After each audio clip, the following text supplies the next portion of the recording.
All right, today is Tuesday, October 29th, and we are conducting a oral history interview for Letras Latinas Oral History Archives. And our guest today is the poet John Murillo. He's the author of Up Jump the Boogie.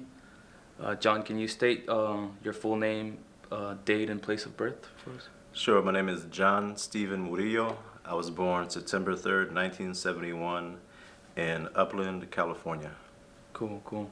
Why don't we start there? Can you tell us, just share, a little bit, some thoughts and maybe a story or two about your childhood and your growing up? Sure, I grew up in Los Angeles, primarily the area, I guess, referred to as South Central now. My mother and my father is a Vietnam War veteran. My mother is an avid reader. And yeah, I just grew up like any other kid. I had dreams of being a basketball player, a break dancer. It wasn't until maybe 11 years old when I started taking poetry seriously. I've told people that I haven't taken poetry seriously until I was 30 years old or so, but that's not altogether true because I started out as an MC, as a rapper when I was 11, and I wanted to be that. So by the time I came to poetry proper, at nearly 30 years old, I'd spent, about 19 years practicing rhyme, meter, metaphor, simile, right? Things like that. Yeah. And it was a cool childhood, I guess, had some, some difficulties, as most people do. But for the most part, it is what it is. Cool. When you mentioned that you started, your interest in poetry began at 11 years old, that was through MCing and hip hop. Absolutely. And that stuff. There is that definitely runs through Up Jump the Boogie, that lineage. But there's also, of course, the literary lineage, Mm-hmm. which you mentioned you started at around 30 years old or so. 30 years Yeah. old. And I guess to go back to your childhood, maybe can you fill in that gap between 11 and 30? Like, what was your education, or what you were doing as with your relationship to poetry between that. Yeah. That time span.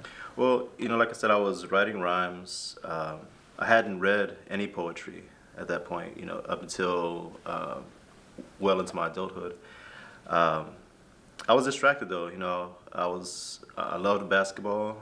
I loved to write, but I didn't really know, what I wanted to do. Even though I wasn't even particularly good at basketball, that's something I wanted to do. When I guess around the time of the Rodney King riots in 1992 is when I decided that I really wanted to write. But it wasn't poetry I was writing at the time. I was writing essays. I wanted to be James Baldwin. I wanted to be Eldridge Cleaver, right? Mm-hmm. So I was in community college at the time, and I was really into Black studies. Yeah, that's where I got a lot of my motivation from. So about that same time, a couple years later, I moved to D.C. To attend Howard University. And it was there that I met up with some poets, some serious poets, who I guess you'd call them street poets. I wouldn't call them street poets. Some people would. They weren't in the academy. They just cared about their craft and about writing well. A group who called themselves the Black Rooster Collective. DJ Renegade, Ernesto Mercer, Brandon Johnson, and Gary Lilly. And these guys would meet and they'd workshop. They gave me reading lists. They gave me writing exercises to do, right? And it was all about really strengthening my craft. Yeah. And my main goal was to write a poem that they would be proud of, right? Yeah. So this is years before I knew anything about a Pulitzer Prize or knew that there was a such thing as an MFA program. That was never my motivation. My motivation was just to write good poetry.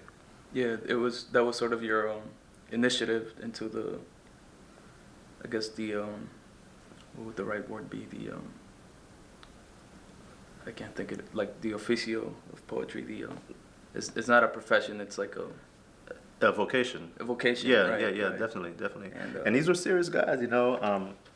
This one guy, Renegade, part of his legend is that he he got out of the Air Force. He was a radio DJ for a while, and realized that he could not work a full-time job and learn all that he wanted to do, all that he wanted to learn about his own history and about writing poetry. So what he did was he quit his job and went to live in homeless shelters for 2 years so that he could spend his days in the library teaching himself how to write poems. And he did. He, you know, became really good. He was, I think, close to being the National Poetry Slam champion. He's taught teachers who teach poetry. And it was that kind of dedication that were the models for me. And Yeah. again, their motivation was to honor the work. It wasn't, you know, accolades at all.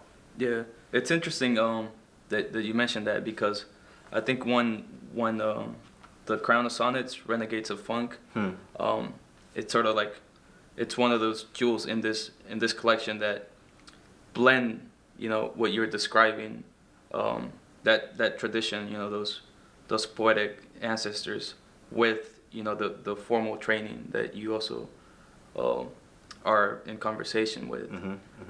I was wondering if you could read like one of the sonnets or two, and just talk a little bit about that, how you blend the two traditions, what they mean to you, and Sure. and even just the it seems like there's a discipline to your writing, like a very, very meticulous process by which you arrive at your art. You can talk a little bit about that too. Sure. I'll answer that first before I forget about the discipline and my approach. So again, I had that background as a rapper, right? But coming to it so late in life, I wasn't really secure in that. You know, I felt like I had missed out on a lot. So in the spirit of the guy DJ Renegade, also known as Joe Diaz Porter, in the spirit of Ernesto Mercer, I taught myself. I went to the library, I went to Barnes and Nobles, I bought whatever books on craft I could, and I learned. And I pushed myself, you know, and I gave myself exercises. A lot of the exercises had to do with writing in form, right?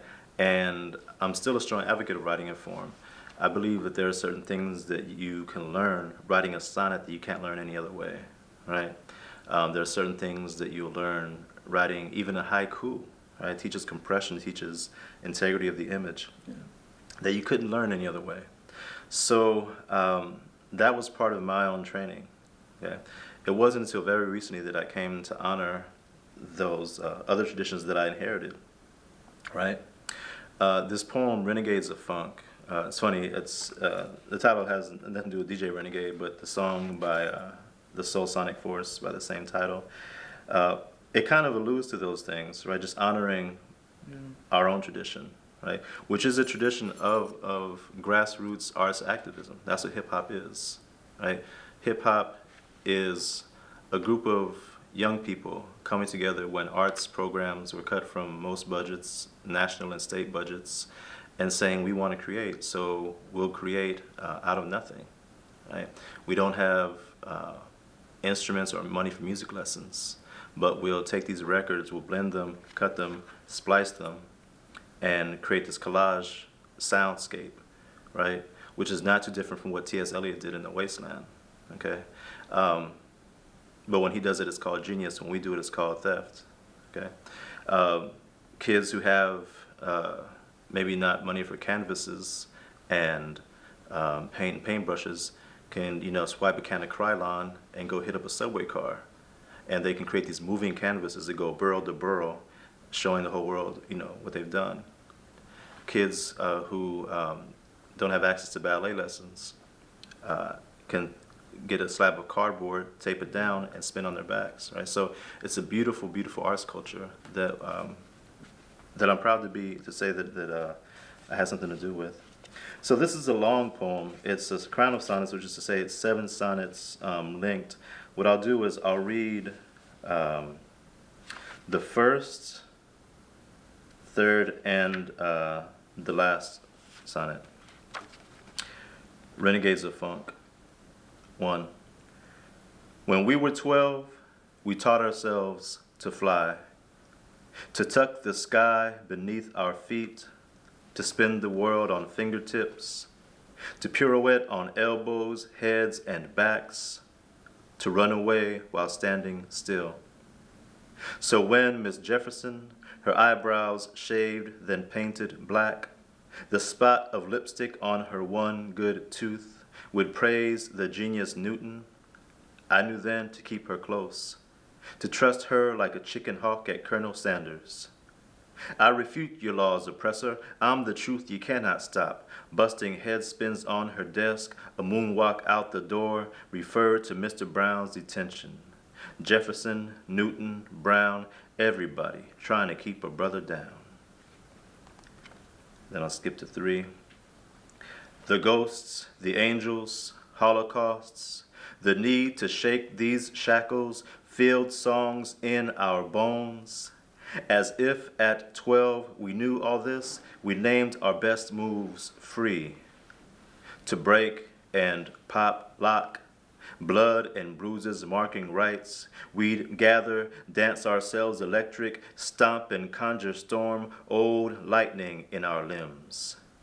We thunderstruck maroons, machete-wielding silhouettes, reject the fetters, come together still. Some call it capoeira, call it street dance. We say culture, say survival.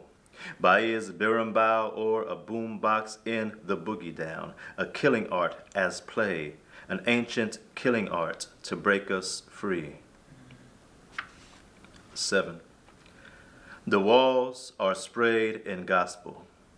This is for the ones who never made the magazines. Between break beats and bad breaks, broken homes and flat broke, caught but never crushed, the stars we knew we were, who recognized the shine despite the shade. We renegade in rhyme and dance, on trains and walls. We renegade in lecture halls, the yes, yes, y'alls in suits, construction boots, and aprons.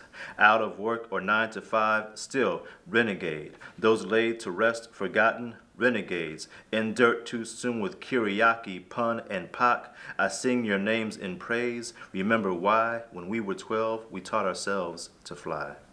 Yeah. Those laid to rest, forgotten renegades. In dirt too soon with Kiriaki, Pun, and Pac.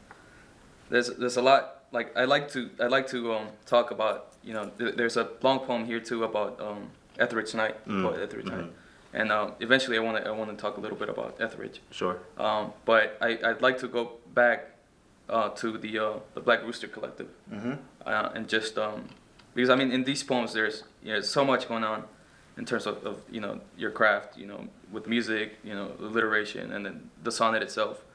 But I was wondering if when you were in the Black Rooster Collective and teaching yourself, coming up with your tools, if this informed, I mean, I'm sure that informed these poems, but I guess what I'm trying to I'm trying to push the conversation towards going from the Black Rooster Collective to your time in the MFA program, and what that transition was like, what that time was like, and what the development of your work was like. Sure. Like, for example, I'm wondering if you were already starting to delve into form, even at the time when you were teaching yourself, because as you said, like, the haiku will teach you about image, the sonnet will teach you something else, et cetera, et cetera. Yeah, absolutely. Well, first, I want to say I don't want to misrepresent myself. I wasn't myself in the Black Rooster Collective. I was, I guess, a mentee to a couple of the members in the Black Rooster Collective, a baby rooster, if you will. But yeah, when I was studying under a couple of those guys, they were really big on form. Some of the poets that they suggested I read were formalists. So you have Marilyn Nelson was on one of the reading lists given to me, as was Louise Bogan, right, and others. And they impressed upon me the importance of learning everything that had to do with the art form, right? I think we lose something when we go straight from zero to free verse without ever having learned, some of the basic steps, right? It's like when I was a kid, I went to basketball camp every summer, John Wooden basketball camp, and for the first couple of days, no matter what your level of ability was, you'd have to do body only drills. So you didn't touch the ball for the first couple of days. You're doing body movements, stop and goes, how to pivot, how to do all these other things, and then you got to touch a ball, right? So it's basketball fundamentals camp. It was really important. The transition from that to the MFA program, I think it was pretty smooth in some ways, not so in others, right? Well, for one, the model that we used when we workshopped, me and the other poets in DC, is the traditional Iowa model. It's you read the poem, someone else reads the poem first, then you read the poem, and then you talk about what's working well, then you talk about what's not working, right? It's an old model. We just didn't do it, on a college campus, right? It's funny, this distinction that people make between the academy and, performance or non-academic poetry. These were as serious a group of poets that I've ever encountered, right? So that was good training for me to go into the MFA program. I was living in DC. I had been there 11 years. I was working a couple jobs. I was an elementary school teacher as well as a personal trainer. And I was only able to devote so many hours per day to my work. And I decided that if I was going to do this, around this time I'm about 31, 32 years old, if I'm going to do this, I need to go ahead and pour everything I have into it. So I applied to some MFA programs, thinking I'll just have a couple years where I can just be a writer, right? And I got accepted to NYU's program. They gave me a nice fellowship called the New York Times Fellowship that allowed me to just write. I didn't have to work for the first year, right? And I was able to pour myself into it 24/7, right? That's a luxury that not a lot of people have. And I think that was very key for my development. But still, as I mentioned earlier, I was very insecure about having come to poetry so late. So by the time I got to New York, I was 34, I think, at that point, right? Most of my classmates were fresh out of undergrad. I'm like, what am I doing here? I'm this old guy, So a lot of those insecurities were heightened, right? There were certain poems that didn't get as fair a look in workshop as I think others' poems got. So because maybe the subject matter was uncomfortable for some people, maybe because they didn't know whether if they critiqued one of my poems harshly, I'd pull a Uzi out of my bag and spray the room or something. It was a different kind of experience. But overall, it was really positive. I had, some of my best friends I made there, at the university.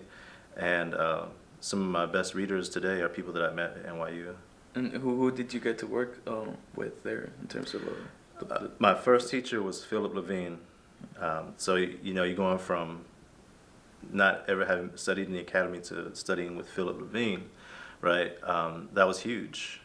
I studied with Yusef Komanyako, Kimiko Han, a South African poet named Brayton Breitenbach, who I think a lot more people should know over here. Susan Wheeler. Yeah. Cool. Let's talk a little bit about, the poem about Etheridge Night and sure. How did you first, encounter his poetry and yeah, maybe talk a little bit about him. And absolutely. Maybe read a few snippets. It's a long poem, so. Mm-hmm. Etheridge Night. Well, he was on the list that Renegade gave me, right? It was a long list. It was probably about 30 to 40 books of poems, and I went out and I bought every one of them, and I read them cover to cover. Not just read them, but studied them. And one of the things that stuck out to me about Etheridge's work was just how conversational his language was. Right, there was something that he was doing that I hadn't seen done before, and it was something I couldn't, and I don't think I still can put my finger on. There's not a whole lot of fancy jargon in it. It's not very elevated diction, right? But his poems work. They hit you in the heart. I can't break his poems down and say, this is his lyrical progression, or look how he's using this metaphor, or, there's just something he's doing that's almost unnameable, right? But he stuck with me as one of my favorites, no matter what phases I was going through with other poets, he was somebody who was steady. A couple years ago, no, this is about 5 years ago now, I came to visit relatives here in Indiana. I was living in Chicago as the Stuckey Fellow at Columbia College, and I came to visit some relatives, and I said, hey, while I'm here, I'll go visit Etheridge Night's grave. And I went to his grave, and it was not to be corny, but a pretty spiritual experience, right? The cemetery was maybe a couple blocks from where my father lived and died at my Aunt Mary's house, right? There are a lot of parallels. My father served in Vietnam. Etheridge Night served in Korea. Etheridge Night was born in Mississippi, but he's also considered an Indiana poet. My father's born in Indiana. Etheridge Night died of cancer in 91, I believe. I might have that wrong. But my father died of cancer in 1996. Etheridge Night was a poet. My father wrote me letters from his deathbed. Right? So all this was swimming around in my head, for a while, and it was a while before I could actually write the poem. Right? So all this was accumulating. Add to that, I had a cousin who was serving time in an Indiana State prison as well, and he'd write me letters from prison. So all these things just kind of came together, and this is one poem that came to me. It's a long poem, as you said. It's in 12 parts, 12 sections, and it came to me as a gift in one day. Right? There are poems in here, short poems, that I took years and years and years to get right, and I still, not really satisfied with them. But the Etheridge Night poem, like I said, came to me in a single day, and I wanted to have something in the book that, not that it wasn't well crafted, but was just a little wild, right? And I took that cue from Araceli Girmay, one of my favorite contemporary poets. When her first book came out, Teeth, there was something about that was really untamed, a lot of the poems, and I wanted that quality in the book. I wanted to have also a poem in the book that was a gift to a lot of my friends who were readers of my work. I wanted to have something in the book they hadn't already seen. So this poem wasn't workshopped, it wasn't published anywhere before it came out in the book. And it's actually the poem that I was a little afraid to put in the book, just because of those reasons, right? It wasn't, gone over very well. But in that vulnerability, I think that it was a challenge that I was looking forward to meeting. Yeah, I'm thinking of Etheridge's poetry. I'm thinking of his poem "Feeling Fucked Up," which is it's not, it's very different. It's a love poem, breakup poem. But the use of metaphor and imagery in it, and music, it's definitely something that carries over into your own poetry. Yeah, that's my favorite love poem, actually. Yeah. It's mine too, actually. What was I gonna say? I'm thinking of some of the images, particularly around the hands. And you describe your father writing to you, and your cousin who was incarcerated. That just really, at least for me as as a reader, connects to Etheridge's use of imagery. That just a comment, but also like Etheridge wrote haikus and whatnot, which yes, it's interesting. Yeah. There's definitely many parallels between. Oh, definitely. I I joke, I say, he's the Virgil to my Dante, right? And he's one of my inspirations, and like most poets, I think you want to at some point even surpass your teachers. So there are things that I do in my work that I want to be able to go beyond what he's done, but he's always a guiding light. He's someone who I think can appeal to those with the most discerning tastes, as well as those who may have never heard or read a poem in their lives, right? I think most people could pick up an Etheridge Night book and really feel what he puts in his work. Yeah. Yeah. Can you talk a little bit about what you mentioned that as going beyond surpassing the teachers, in terms of your own process in writing Up Jump the Boogie, because in the roundtable that you did for the Latino Poetry Now, you mentioned that perhaps you were too fast to publish the book. So maybe start in describing, what you mean by surpassing the teachers. Which also seems to me to be something about poetry as tribute, as giving back, which I think is related to that. But also, and then delve into the process of writing Up Jump the Boogie and your thoughts now, looking back at it. Sure. As far as surpassing the teachers, I'm thinking of Donald Hall's essay, Poetry and Ambition, where he begins by saying, if the aim isn't to write great poetry, then why do it at all, right? And maybe, I believe in that because my father used to always tell me, whatever you do the best, be the best at it, right? If you're going to be a garbage man, be the best garbage man you can be. And that's what I want, that's what I'm after, right? By the end of all this, whenever I pass on, I would like to, at that point, become one of the best who ever done this, right?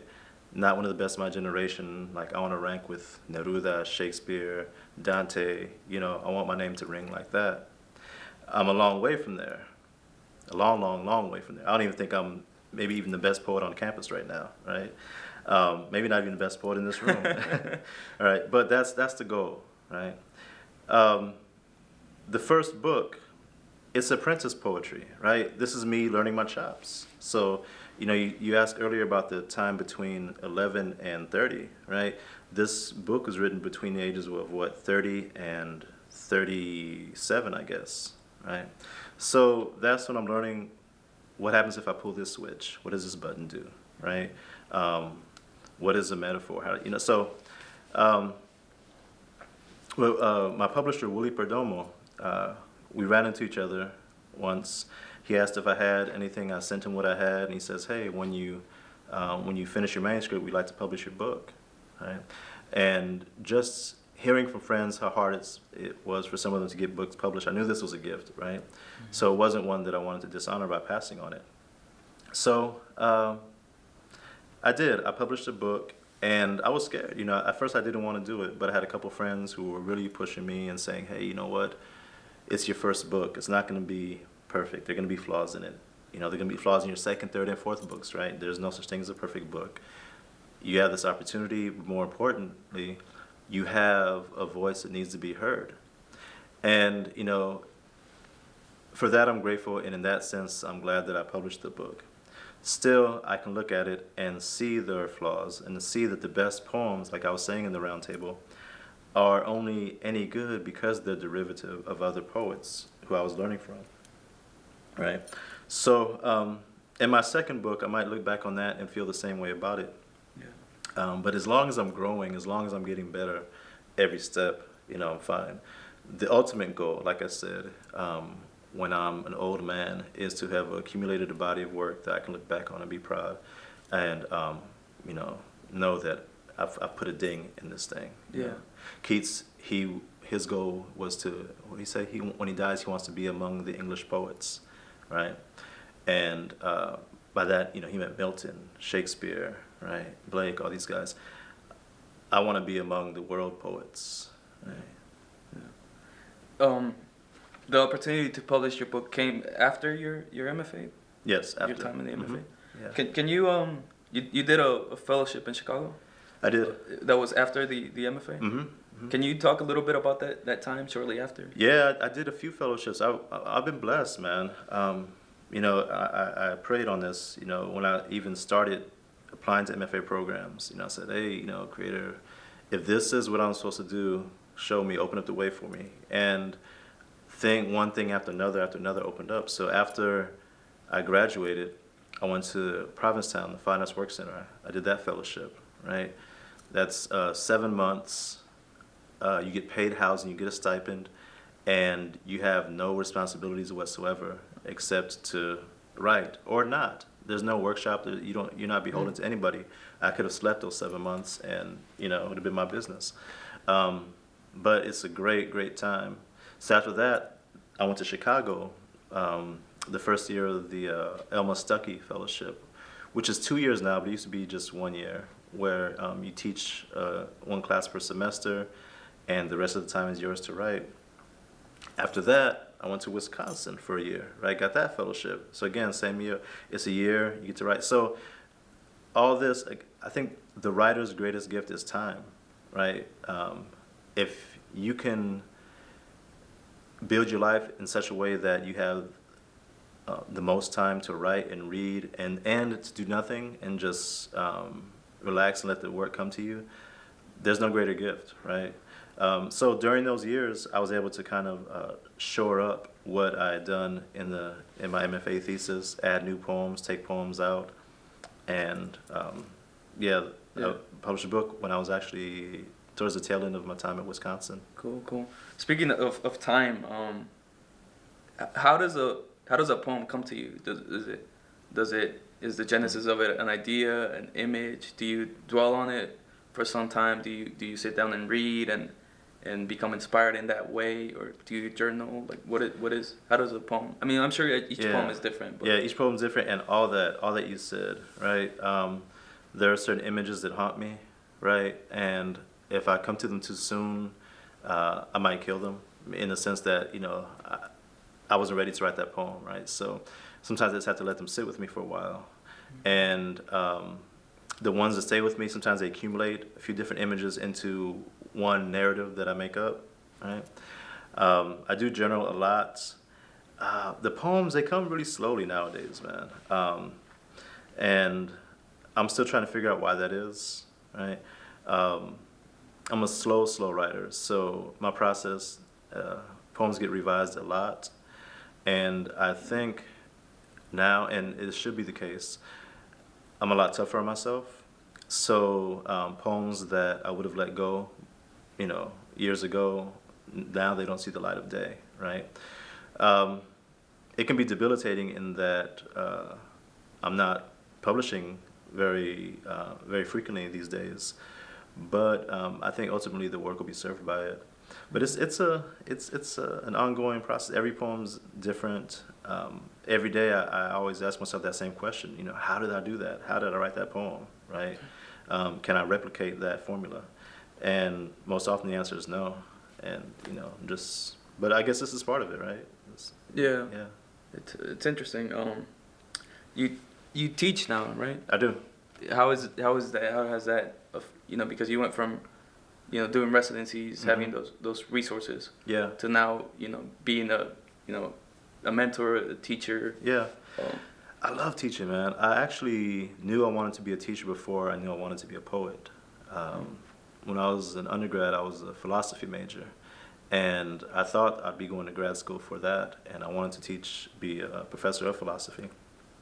The teaching, it does help the writing in the sense that you have to know your material, right? So I can't teach prosody if I don't know prosody. So the studying, the stakes are higher, right, as a teacher, as opposed to someone who's just learning for their own benefit. So there's that.